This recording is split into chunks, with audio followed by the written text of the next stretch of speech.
Welcome to Myths and Slumber. Tonight, we explore the tragic tale of Medusa, a woman cursed and condemned, whose monstrous reputation masks a heartbreaking truth. Discover how ancient Greece's most feared creature was once a victim herself. If ancient myths are your kind of bedtime story, subscribe before you drift off. Now get comfortable, close your eyes, and let her story carry you to sleep. Welcome, dear listener, to this night of remembrance and rest. I am your guide through the ancient myths, and tonight we journey into one of the most misunderstood tales in all of human storytelling. A tale that has been told and retold for over 2,000 years, yet perhaps never quite told truthfully. Tonight, we shall remedy that. Before we begin, I invite you to find yourself in a place of safety and comfort. Perhaps you are beneath soft blankets, the weight of them gentle against your body. Perhaps the world outside your room is dark and quiet, or perhaps there are distant sounds of the night, the hum of the city, the whisper of wind through trees. Whatever surrounds you, know that this is a sacred space. This is a place where old stories can be held gently, where pain can be witnessed without judgment, and where truth can finally emerge from shadow. The story we are about to share concerns Medusa, a name that has echoed through the centuries as a symbol of monstrosity, ugliness, and danger. Parents have used her name to frighten children. Artists have painted her as a grotesque creature with serpents for hair and a gaze that turns men to stone. Heroes have glorified themselves by claiming her death as their greatest triumph. But tonight, we ask a different question. What if we have been wrong? What if the real tragedy of Medusa's tale has never been properly told? What if Medusa was not born a monster, but made one? What if her transformation was not a curse that she deserved, but an injustice that she endured? And what if, through her suffering, she became something far more powerful than the heroes who hunted her, not despite her transformation, but because of how she survived it? This is a story about victimhood and agency, about how societies create monsters out of those they have wronged, and about how a woman named Medusa refused to be defined by the cruelty done to her. It is a story of cosmic injustice and quiet resistance. It is a story that deserves to be heard in the peaceful hours before sleep, when our hearts are open and our defenses are down. So settle in. Let your body become heavier, more relaxed. Imagine that with each breath, you are traveling backward through time, crossing the seas that separated the ancient world from ours, until you find yourself standing on the rocky shores of old Greece, where gods walked among mortals and destiny was written in the stars. This is where our story begins. Let us close our eyes together and travel back to a time before Medusa became a monster. Let us meet her as she once was. In the ancient world, before the great wars and before the rise and fall of kingdoms that would shape human history, there existed a family of extraordinary beauty. They were not gods, though they lived in the shadow of divinity. They were not kings, though they were treated with reverence in their lands. They were simply a family blessed or cursed, with beauty so striking that it seemed to transcend the mortal realm. The father of this family was Phorcys, a titan of the sea, ancient and powerful in ways that most mortals could scarcely comprehend. His mate was Xeto, herself a goddess of the depths, a being of such oceanic mystery that even the Greeks who told tales of her seemed uncertain of her true nature. Together they had daughters, 3 of them, and each was born into a world that had never quite seen their like before. The eldest was Stheno, the second was Uriel, and the youngest, the most mortal of the 3, was Medusa. Now it is important that you understand something crucial about Medusa before we speak of her transformation. Unlike her 2 sisters, Medusa alone was born entirely mortal. This distinction, seemingly small, would become the most significant fact of her existence. Her sisters possessed the immortal nature of the divine. They could not age, could not sicken, could not die. But Medusa was born of mixed blood. She was half mortal, half divine, and this made her unique. This made her vulnerable. And this, in the end, made her remarkable. From the moment of her birth, Medusa was known throughout the lands of Greece for her extraordinary beauty. This was not the subtle beauty of a thoughtful woman whose character deepens her appeal. This was not the beauty of natural features arranged proportionally in a pleasing way. No, Medusa's beauty was almost supernatural in its intensity. It was the kind of beauty that stopped people mid-conversation. It was the kind of beauty that caused poets to weep, that inspired artists to attempt impossible reproductions in marble and bronze, that made even the most accomplished courtesans pale by comparison. Imagine, if you will, a woman with hair of such lustrous darkness that it seemed to absorb light itself, spun from midnight and silk combined. Imagine skin so perfect and luminous that it appeared to glow with an inner radiance, as though she were lit from within by some divine flame. Imagine eyes, not merely beautiful eyes, but eyes of such profound depth and intelligence that to meet her gaze was to feel as though you were being truly seen, perhaps for the first time in your life. And imagine a presence, a way of moving and being in the world that suggested both gentleness and strength. Medusa was not cold, though her beauty might have suggested an unapproachable quality. Rather, she was warm. She laughed easily. She moved with grace, yes, but also with genuine humanity. Those who knew her spoke of her kindness, her intelligence, her wit. She was not merely beautiful to behold, she was beautiful to be near. In ancient Greece, such beauty was not viewed as a mere personal attribute. Rather, it was seen as a blessing from the gods themselves. Beautiful women were thought to be beloved by the immortals, touched by divine favor. To be as beautiful as Medusa was to be marked by the gods as special, chosen, destined for something great. Prophets whispered that such beauty could only serve a magnificent purpose. Surely, they said, the gods have plans for this extraordinary mortal woman. Medusa lived in this world of admiration and adoration, and from what we know of her early life, she appears to have conducted herself with remarkable grace. She was not vain, though she had every right to be. She did not use her beauty as a weapon of manipulation, as so many women in her circumstances might have been encouraged to do. Instead, she seems to have accepted her beauty as simply part of who she was. Remarkable, yes, but not the totality of her being. She devoted herself to the worship of Athena, the virgin goddess of wisdom, strategy, and craft. This is perhaps the most telling detail of Medusa's pre-transformation life. Medusa chose to serve Athena, and according to some accounts, she became a priestess in the goddess's temple. This was not a common path for a woman of such extraordinary beauty. Typically, beautiful women were destined for marriage, for political alliance, for use as a means to power and status for their families. But Medusa apparently rejected this path. She chose instead to dedicate herself to service, to the study of wisdom, to the honoring of a goddess she revered, to a life of spiritual purpose. She took a vow of chastity, remaining virginal, uncommitted to any man. In the context of ancient Greece, this was a radical choice for a woman. It was her way of reclaiming sovereignty over her own body and destiny. In her commitment to Athena, Medusa seemed to be saying, "I am more than my beauty. I am more than what I can offer to men. I am a mind. I am a spirit. I am a servant of wisdom." And in this choice, we see the true nature of Medusa before her transformation. She was not merely beautiful, she was thoughtful, she was intentional. She was trying, in the limited ways available to women of her time, to define herself according to her own values rather than the values that society tried to impose upon her. For a time, and we do not know precisely how long, Medusa lived in this state of grace. She served in Athena's temple. She was protected by the vows she had taken. She was part of a community of priestesses who shared her commitment to the goddess.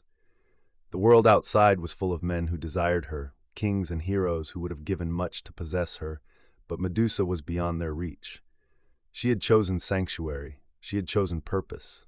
But sanctuaries, it turns out, are only as safe as the world around them.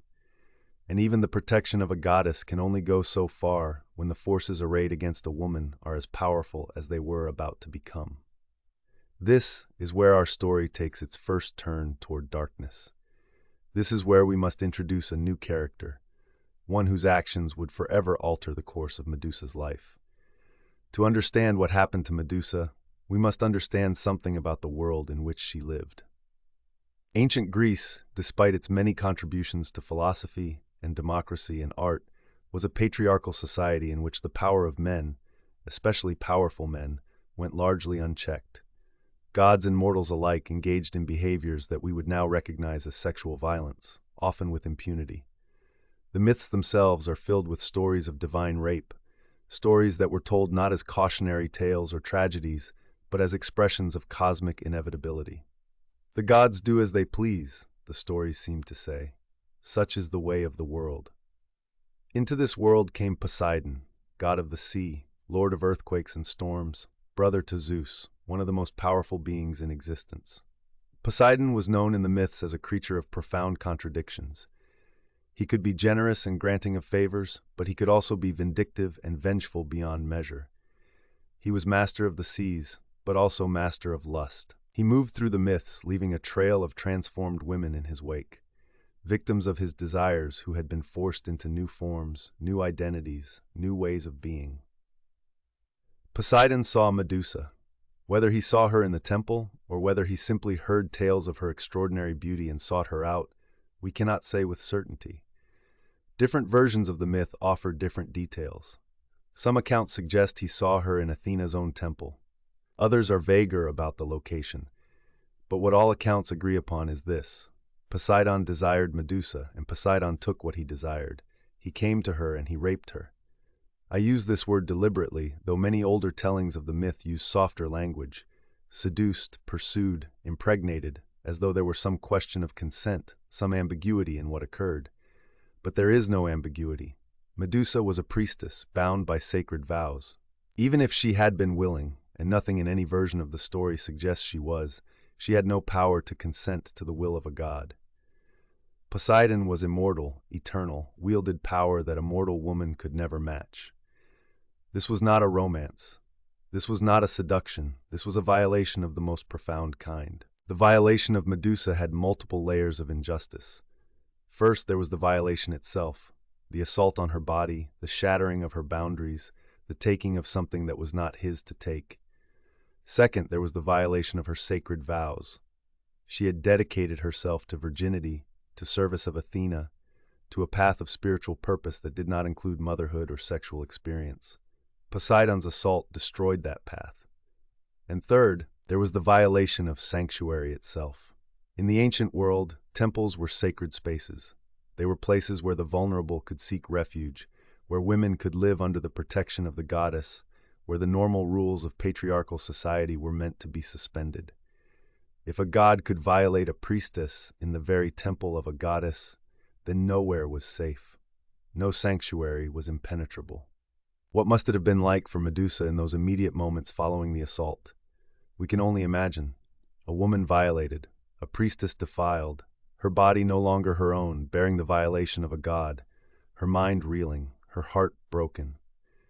The safe space of the temple, the community of priestesses, the spiritual path she had chosen, all of it contaminated. We know from historical accounts and from the tragic testimony of many women across time that the aftermath of sexual assault is almost as traumatic as the assault itself. There is shame, not deserved but felt. There is fear that others will judge, will blame, will suggest that somehow the victim is at fault. There is the question of what comes next. Will she be believed? Will she be supported? Will she be cast out? For Medusa, the answers to these questions would be devastating. She came to the temple of Athena, seeking comfort from the goddess she had served so faithfully. She came to her priestess sisters, perhaps seeking solace and support, and what she encountered was not compassion, but something far worse. Athena, we are told, was angry. But, and this is crucial, Athena's anger was not directed at Poseidon. It was not directed at the rapist who had violated her priestess in her own temple. No, Athena's anger was directed at Medusa.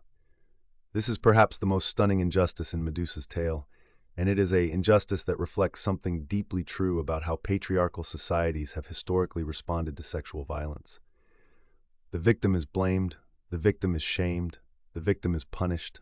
The actual perpetrator, the powerful man, remains largely untouched, his reputation unmarred, his power undiminished. Some versions of the myth suggest that Athena saw Medusa as a rival or a threat, that the goddess was jealous of Medusa's beauty and used the violation as an excuse to punish her.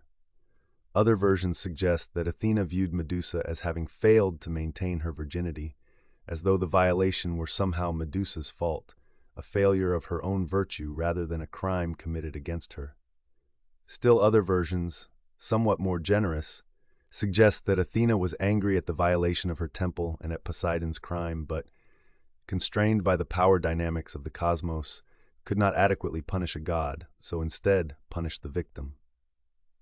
All of these explanations are deeply troubling, but they all lead to the same result. Medusa was transformed. The transformation of Medusa was not instantaneous, though it is often portrayed that way in modern tellings. Rather, it appears to have unfolded, a metamorphosis, a changing from one form to another, and the details of what happened are crucial to understanding Medusa's story. Medusa's face, that face which had been called the most beautiful in all of Greece, began to change. The transformation started in her hair, that lustrous midnight hair that had been one of her most striking features. The hair was transformed into a writhing mass of serpents. These were not merely snakes. They were serpents with some level of sentience, with eyes that glowed with a kind of alien awareness, with movements that suggested almost a consciousness of their own. Imagine the horror of this transformation. Your body is being altered against your will. The very features that have been part of your identity are being torn away and replaced with something utterly foreign. The weight of the serpents upon her head, the sensation of their movement, the knowledge that what was once her hair is now a nest of snakes, it would be overwhelming. But the transformation went deeper than her appearance. Medusa's eyes, those eyes that had been called profound and gentle and beautiful, were changed. Her gaze became a weapon. To look into her eyes was to see a fatal sight. Those upon whom her gaze fell would be turned to stone, frozen in their moment of encounter with her, preserved forever in their terror or their desire or whatever emotion was occupying them at the moment their eyes met hers. This is an important detail, one that is often overlooked when the myth is told as a simple monster story. Medusa's curse was not merely one of appearance. It was a curse of isolation. She could not look at another human being without potentially killing them. She could not meet anyone's eyes.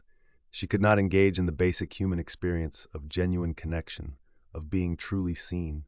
Her skin, that luminous skin which had been said to glow with inner radiance, became scaled and discolored. Her hands grew claws. Her body, which had been graceful and human, became something else, something partially animal, something monstrous by the standards of the time. She was no longer beautiful. She was the opposite of beautiful. She was frightening. She was ugly. She was transformed into exactly what a patriarchal society does to women who have been victimized. She was made to wear her trauma on her face, on her body, in her very essence. And here is where we must linger, for this transformation contains profound meaning. Medusa was punished not for being raped, but for being seen. Or rather, she was punished by being made unfit to be seen. Her beauty, which had been her defining characteristic, was stripped away. Her face, which had caused poets to weep, was transformed into something that would cause men to flee in horror. Some scholars have suggested that this transformation was, in a twisted way, a form of protection. By making Medusa monstrous, Athena ensured that no man would desire her as Poseidon had desired her. No man could approach her without the risk of death. In this reading, the curse was almost merciful, a way of ensuring that Medusa would never again be vulnerable to sexual assault. But this is a thin reading, and it requires us to believe that Athena's solution to rape is to make the victim so undesirable that no one would want to assault her. This is not justice.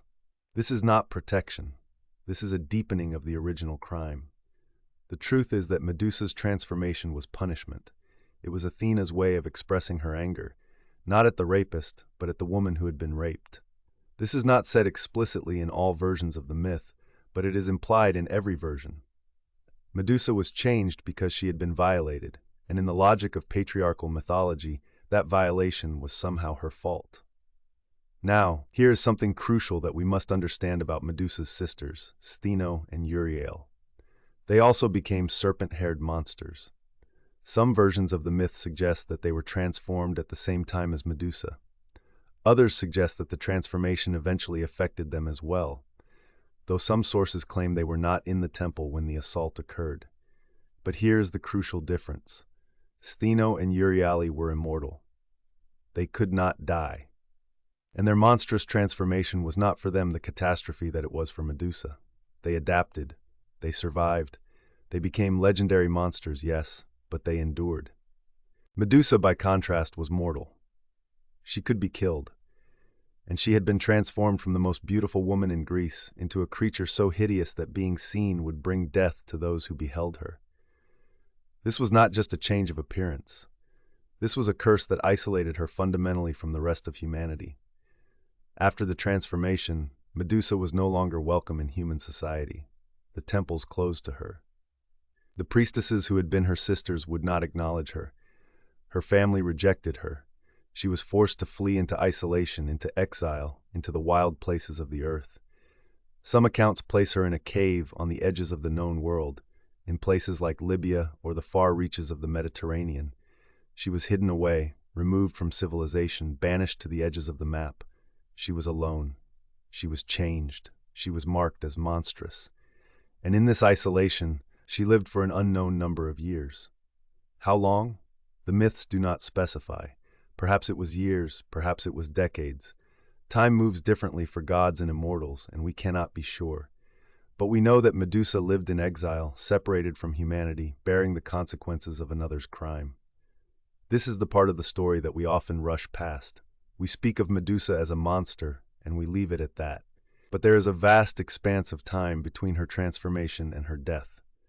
The part of her life when she simply had to survive, had to find a way to exist as a creature no longer human, no longer accepted by society, no longer able to engage in the basic experiences of human life. What did she eat? How did she survive? Did she eventually grow accustomed to her transformation, or did she remain traumatized by it? These are the questions that the traditional myths do not answer. They are the questions that allow us to glimpse the full humanity of Medusa's suffering. And it is in this period, in the quiet, terrible years of her exile, that we must understand Medusa not as a monster in the traditional sense, but as a survivor. To understand Medusa's exile, we must imagine what it meant for a woman raised in civilization to be cast into absolute solitude. She was no longer human, or rather, she was human but could not interact with humanity. She was a creature of contradiction, mortal, vulnerable, capable of suffering, yet marked with a power so terrible that even a glance could kill. The locations where she is said to have dwelt, caves in the desert, remote islands, the edges of the mapped world, these are important not merely as background details, but as symbols of her complete and utter separation from human society. She was not somewhere far away, but still accessible. She was at the ends of the earth, in the places that no one went willingly, in the spaces between civilization and chaos. What must those years have been like? We can only reconstruct them from fragments, from the spaces between the myths, from what we know about trauma and survival. In the earliest part of her exile, she likely experienced acute trauma. The horror of her transformation would have been fresh, overwhelming. She was still adjusting to her new body, to the reality of her new nature. She could not see herself directly, and perhaps this was a mercy, for to see herself in any reflective surface was to face the full reality of what she had become. She had to learn her new capabilities. She had to discover the extent of her power. She had to learn, through trial and error, what her gaze could do, how far its effects extended, what happened when she looked at other creatures. This must have been a process of gradual horror, of understanding the full extent of the curse that had been placed upon her. At some point, she likely encountered other beings, animals perhaps, or other creatures dwelling in the wild places, and she had to come to terms with the fact that she could kill them with a look. This is not a casual realization. This is a fundamental reorientation of one's understanding of one's own nature. But she did not die, and she did not descend into simple madness, though she certainly must have experienced madness of various kinds: trauma, despair, the disorientation of completely altered identity. She survived. She adapted. She found ways to exist in her new reality. Some accounts speak of other creatures seeking her out, people who had fallen afoul of powerful men and gods, creatures who themselves were cursed or transformed. The cave of Medusa became, in some tellings, a place of refuge for the dispossessed, for those whom society had rejected. She may have found some companionship, some understanding, among others who had experienced transformation and exile. Others speak of Medusa as a kind of guardian of wild places. Whether this was her choice or simply the reality of her existence, she came to embody the danger of the untamed world. Those who ventured to the edges of civilization, to the places where she dwelt, had to be careful. One wrong glance, one failure to respect the boundaries of her domain, and they would be turned to stone. This is an important reframing. Medusa was not merely a victim in her exile. She was also a being with power. Her curse gave her a form of agency, a way of protecting herself from further violation. She could not be approached without danger. No man could assault her again without risk. In this way, the very curse that isolated her also protected her. But this protection came at an enormous cost. She could not be touched. She could not be loved. She could not have physical connection with another being without the constant threat of harm. She was utterly, completely alone. Years passed. We do not know precisely how many. Some accounts suggest she lived in exile for decades. The traditional myths are vague about her chronology, as they are vague about so much of her suffering. But what we can say is that Medusa endured. She persisted. She continued to exist, even as her existence was a form of punishment. And then the next chapter of her story began. The chapter that would make her famous, that would ensure her name would be remembered forever, but that would also bring her final suffering. A hero was coming. His name was Perseus. To understand Perseus, we must understand the nature of heroism in ancient Greek mythology. A hero was not necessarily a good man or a just man. A hero was a man who performed great deeds, who accomplished the seemingly impossible, who overcame monsters and obstacles. The deeds themselves were what mattered. The reasons for the deeds, the cost to others, these were secondary considerations at best. Perseus was born of divine parentage. His father was Zeus, the king of the gods, and his mother was Danae, a mortal princess. This lineage meant that he was gifted with power, with the favor of the gods, with the kind of destiny that heroes possessed. From his birth, he was marked for greatness. From his birth, the world expected him to accomplish mighty things. The story that brings Perseus to Medusa begins with his mother's safety. Danae and her son were in danger from a king who desired Danae and wished to marry her. To protect his daughter and himself, Danae and Perseus's uncle Dictys helped them escape, but they were not safe. A new guardian entered their lives, one Polydectes, a king who also desired Danae. To remove Perseus from the picture, to have him out of the way so he could pursue Danae unimpeded, Polydectes gave Perseus a seemingly impossible task. He demanded that Perseus bring him the head of Medusa. This was not a task that was expected to succeed. This was a task designed to fail, to remove Perseus from the picture permanently. Polydectes believed that Perseus would venture to find Medusa and that he would die in the attempt, either killed by Medusa herself or lost in the wild places of the earth where she dwelt. Then, with Perseus gone, Polydectes could pursue Danae unopposed. But Polydectes had not counted on the help of the gods. Perseus, as a demigod, was beloved by Athena. The goddess, interestingly, decided to help Perseus on his quest. She provided him with equipment, a bronze shield of such polish that it could serve as a mirror, and a special advantage when facing an opponent who killed with her gaze. She gave him guidance. She aided him in his pursuit of Medusa. This is a detail that we must sit with for a moment. Athena, the very goddess who had transformed Medusa into a monster as punishment for being raped, was now helping the man who would hunt her down and kill her. The goddess was, in a very real sense, complicit in Medusa's final death, just as she had been complicit in her original transformation. With Athena's aid, Perseus was also assisted by Hermes, the messenger god, who gave him winged sandals that would allow him to fly. With these divine gifts, the mirrored shield, the winged sandals, and a special sword called an adamantine blade, unbreakable and sharp beyond measure, Perseus set out to find Medusa. He traveled to the edges of the known world. He journeyed to the wild places, to the places that no one ventured willingly. He was following a quest, a mission, a destiny. He was a hero, and heroes do not stop. They press forward, they overcome obstacles, they achieve their goals.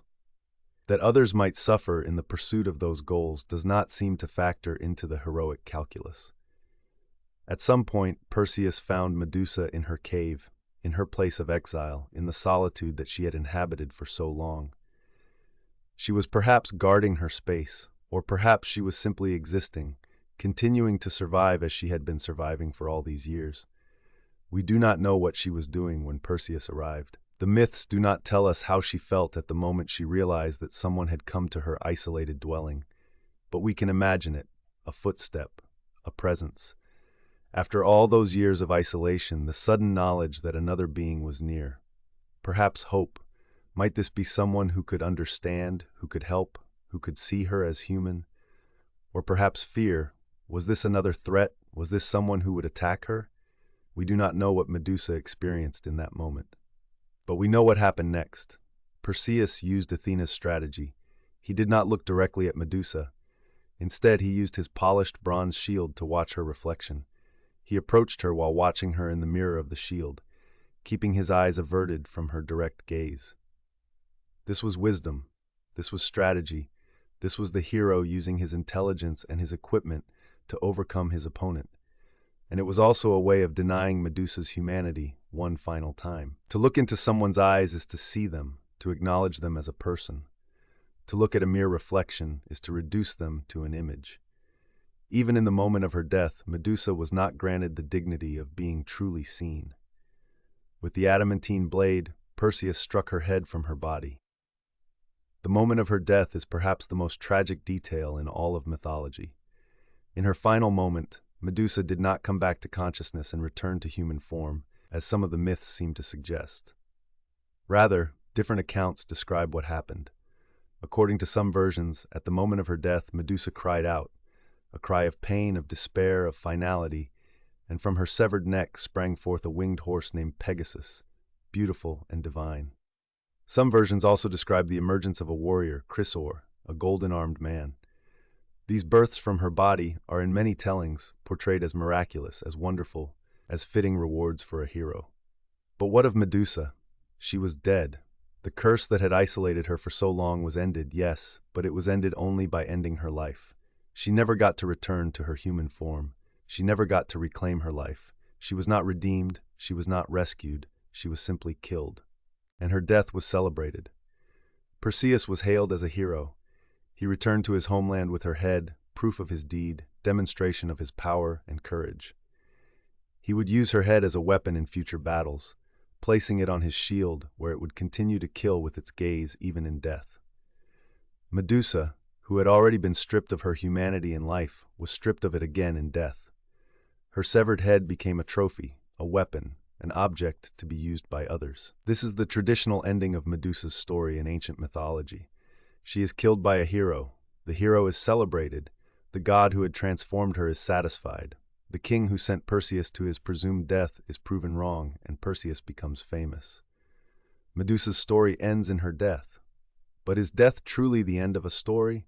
Or can we see what happened in Medusa's life, the assault, the transformation, the exile, the final killing, and understand it as a complete arc of suffering, one that demands we reconsider everything we have been told? For more than 2,000 years, the story of Medusa has been told a particular way. She is presented as a monster, a creature to be feared, an obstacle that a hero must overcome. In this telling, Perseus is justified. In this telling, his actions are heroic. In this telling, Medusa's death is a triumph, the triumph of order over chaos, of civilization over savagery, of the hero over the monster. But what if we examine this narrative more carefully? What if we ask questions that the traditional myth does not answer? The first question we might ask is this: if Medusa was truly a monster, a dangerous creature that threatened the safety of others, why did she live in complete isolation in caves at the edges of the known world for so long? If she was dangerous, why was she not hunted before Perseus came? Why did she have to be specifically fetched by a hero on a suicide mission? The answer is that Medusa was not a threat to civilization. She was not a monster rampaging across the Greek lands, destroying and killing at will. She was a woman in exile, separated from society, living in isolation. She was dangerous only if someone approached her, only if someone ventured into her space and came within range of her gaze. This suggests that Medusa was not killed because she was a danger to others. She was killed because she was the perfect target for a hero. She was isolated, vulnerable, unable to defend herself adequately against a coordinated attack. She was the perfect victim for someone in need of a great deed to perform.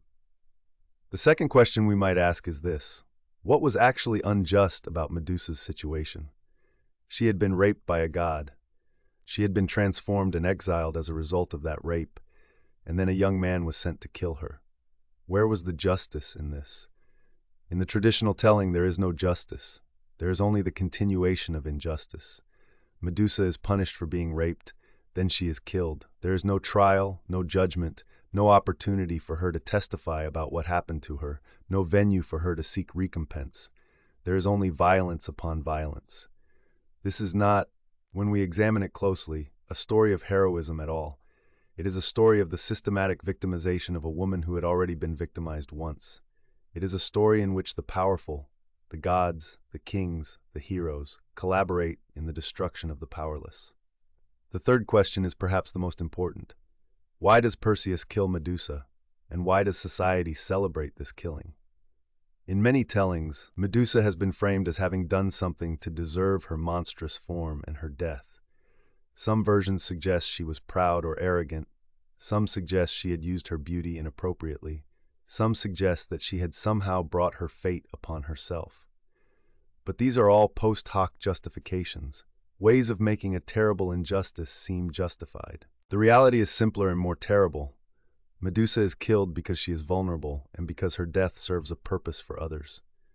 Perseus needs to establish his reputation as a hero. Polydectes needs Perseus out of the way. Athena's honor needs to be maintained. Medusa is sacrificed to all these needs. And here we arrive at what might be the most important aspect of Medusa's story, the question of agency and autonomy in the face of victimization.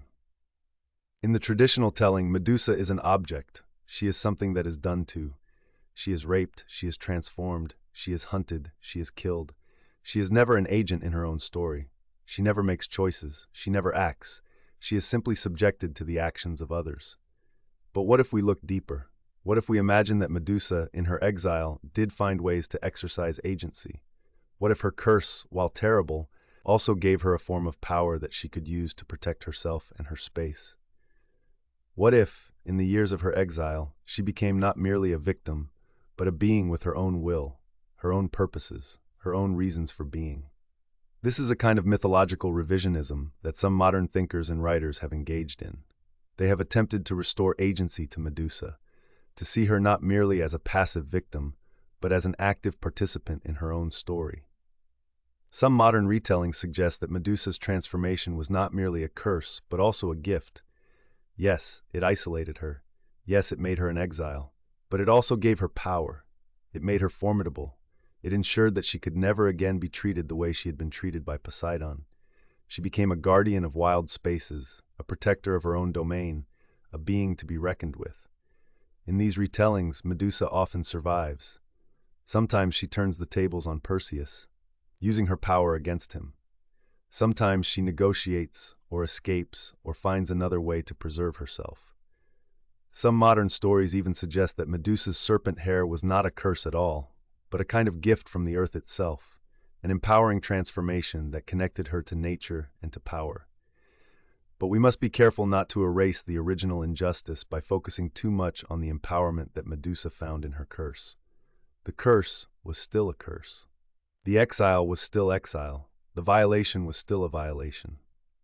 These retellings are not meant to suggest that Medusa's suffering was actually good, that the injustice was actually just.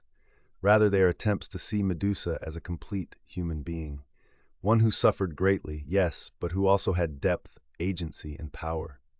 The question of whether Medusa was truly a monster, and whether her death was truly heroic, is a question that requires us to stand back from the traditional narrative and ask, who benefits from telling this story this way? Who is honored? Who is condemned? Whose humanity is preserved? Whose is erased? And when we ask these questions, the answer becomes clear. The traditional telling of Medusa's story is one that serves the powerful.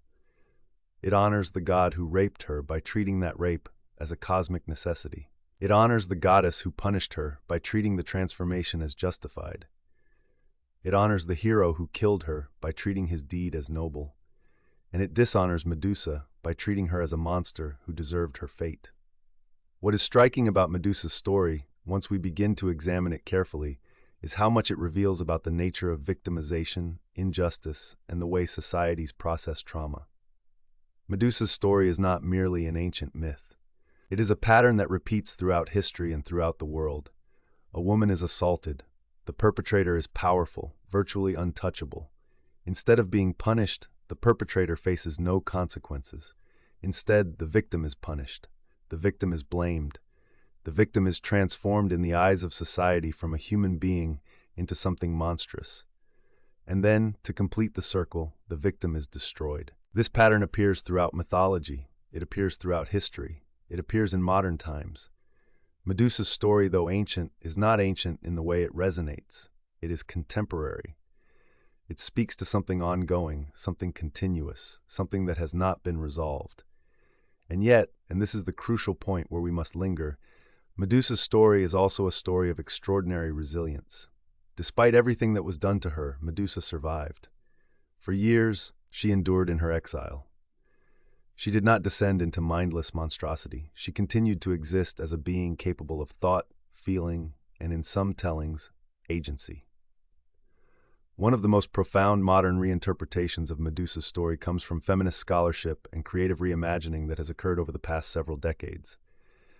Writers, artists, and thinkers have asked, what would it mean to see Medusa not as a monster, but as a survivor? What would it mean to honor her resilience rather than focus only on her victimization?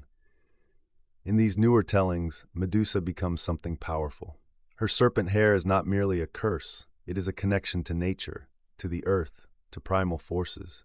Her deadly gaze is not merely a weapon of destruction, it is a boundary, a form of protection, a way of saying, no one will hurt me again. Her exile becomes not merely a banishment, but a necessary separation from a world that had proven itself fundamentally unsafe. Some modern retellings suggest that Medusa found peace in her exile, that she created a life for herself in the wild places, that she found companions and community with other outcasts and transformed beings, that her solitude was not merely imposed upon her, but eventually chosen by her as a way of maintaining her own peace and autonomy. Others go further and suggest that Medusa was actually freed by her transformation, that the Medusa who lived in exile was in some ways liberated from the constraints that the beautiful mortal Medusa had faced, the constant pressure to be seen, to be desired, to be claimed by men who believed they had a right to her. But even as we honor these reinterpretations, we must not lose sight of the original truth. Medusa did not choose her transformation. It was imposed on her. She did not choose her exile. It was forced upon her. Any power or agency that she found in her cursed state was power and agency that she had to create for herself in the face of profound injustice. This is what makes Medusa's story, properly understood, so powerful. It is not a story of someone who was always powerful, who was always monstrous, who was always meant to be feared. It is a story of how an ordinary woman, beautiful, yes, but also kind and thoughtful and spiritual, was transformed through violence into something that the world labeled as monstrous, and how she then had to find ways to survive and maintain her humanity in a world that had declared her inhuman. And this is relevant to all of us in a way that the traditional telling of the myth is not. The traditional telling casts us as observers of a conflict between a monster and a hero. But if we recognize Medusa as victim and survivor, we are forced to look at ourselves and ask, how do we respond to victims in our own world? Do we blame them? Do we transform them into something monstrous in our minds? Do we celebrate those who destroy them? Or can we see Medusa as she truly was, a woman who was victimized, who suffered greatly, who was called monstrous, but who survived? A woman whose story deserves to be told with compassion and complexity? A woman who, if we must use the word monster at all, was made monstrous not by nature, but by the injustice of the powerful. In this understanding, Medusa becomes a symbol not of monstrosity, but of resilience. She is a symbol of all those who have been victimized and then blamed for their victimization.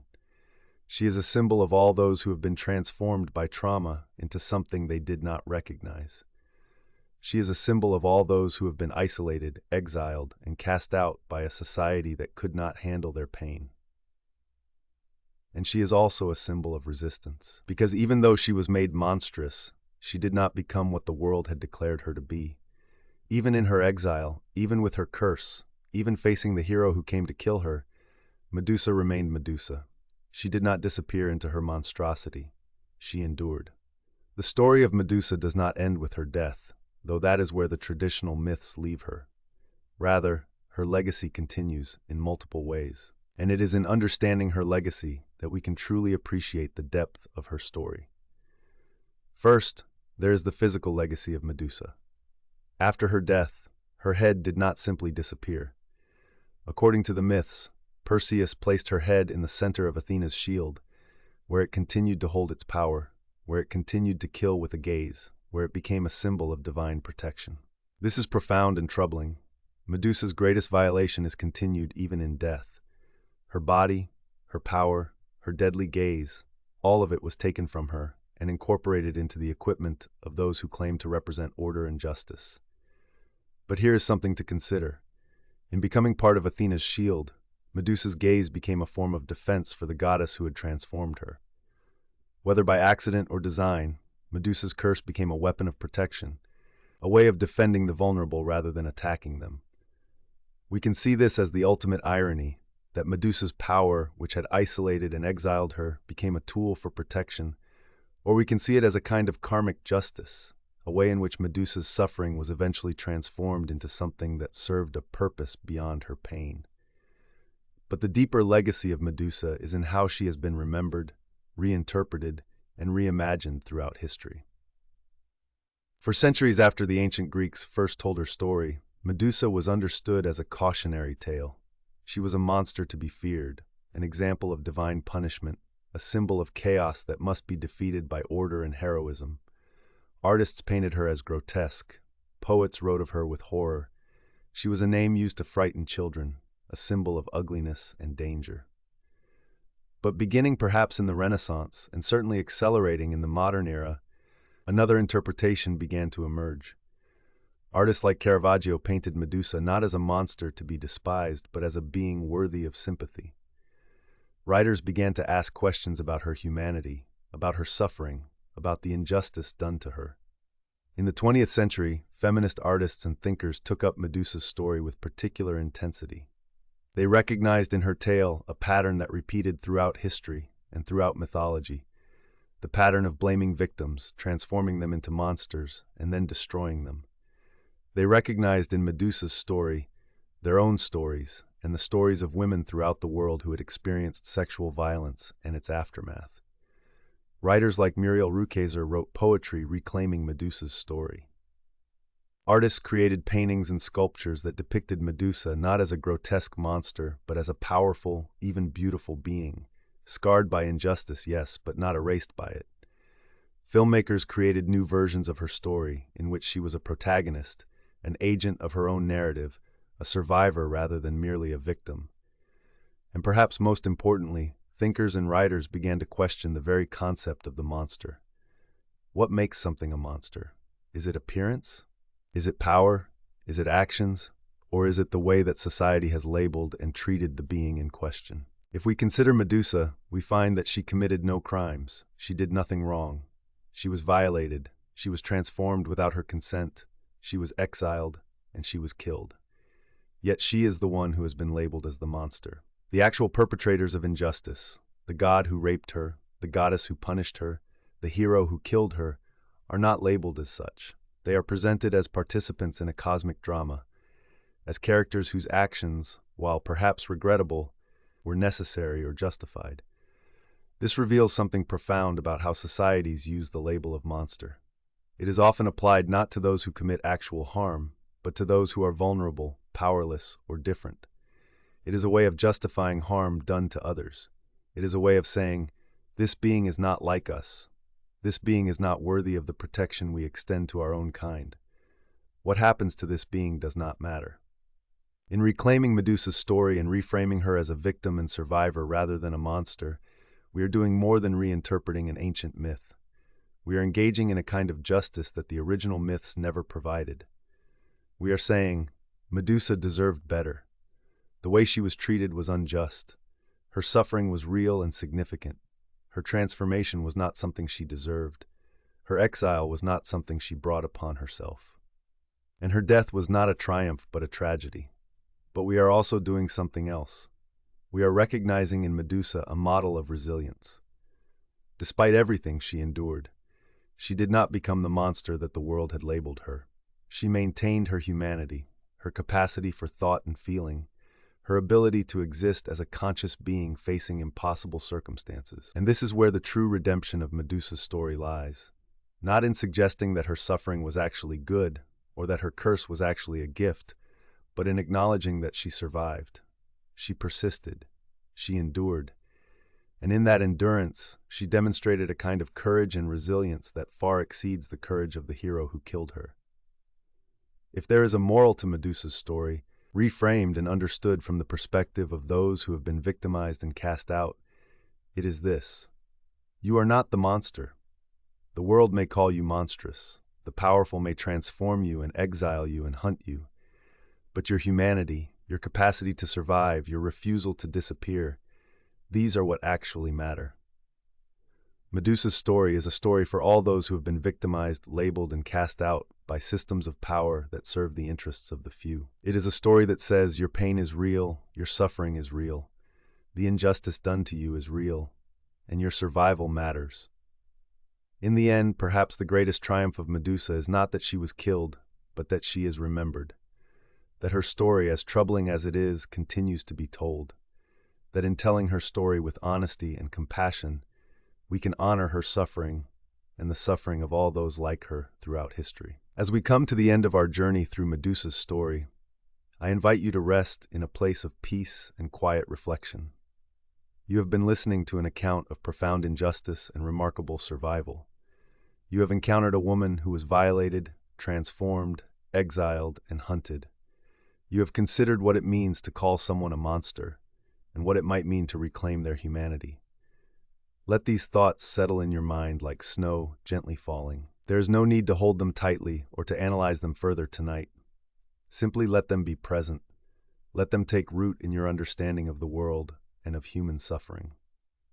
As you drift towards sleep, I want you to carry with you this truth. The labels that society places on people are often unjust. The narratives we have been told about victims and perpetrators, about monsters and heroes, are often reversed or distorted. And the resilience of those who survive injustice, even in the smallest and quietest ways, is something worthy of honor and remembrance. Medusa lived. For how long, we may never know. But she lived. Despite the violation, despite the transformation, despite the exile, she continued to exist. And in that continuation, in that refusal to be erased, she was powerful. Whether Medusa is a real historical figure or purely mythological, her story resonates because it speaks to something true about how the world works. It speaks to injustice. It speaks to the way the powerful protect themselves and blame the vulnerable. It speaks to resilience and survival. And perhaps in hearing her story, in giving her story our attention and our compassion, we participate in a kind of redemption. Not redemption of Medusa herself. She needs no redemption. Rather, redemption of the narrative that has been told about her. We have reclaimed her story from the simple tale of a monster defeated by a hero. We have restored her to her status as a human being, a victim, a survivor, a being worthy of our respect and our sorrow. As you sink deeper into sleep, imagine, if you will, a place of refuge, a place where the victimized are honored rather than blamed, a place where survivors are celebrated for their resilience, a place where the stories of those who have been cast out are finally truly heard. Medusa's story is one of tragedy, but it is also a story of transformation. Not the transformation that was forced upon her, but the transformation that we can undergo when we truly hear her story and allow it to change how we understand justice, monstrosity, and human dignity. Let yourself now slide into the deeper reaches of sleep, carrying with you the awareness that you have honored Medusa's memory by listening to her story. Know that your attention, your compassion, and your willingness to see her as human rather than monstrous is itself a form of justice. Rest now. Sleep peacefully. And when you wake, may you carry with you the compassion you have felt tonight. Compassion for Medusa, compassion for all those whose stories have been twisted or erased, and compassion for yourself and all those around you who have suffered injustice. May you see monsters and heroes with new understanding.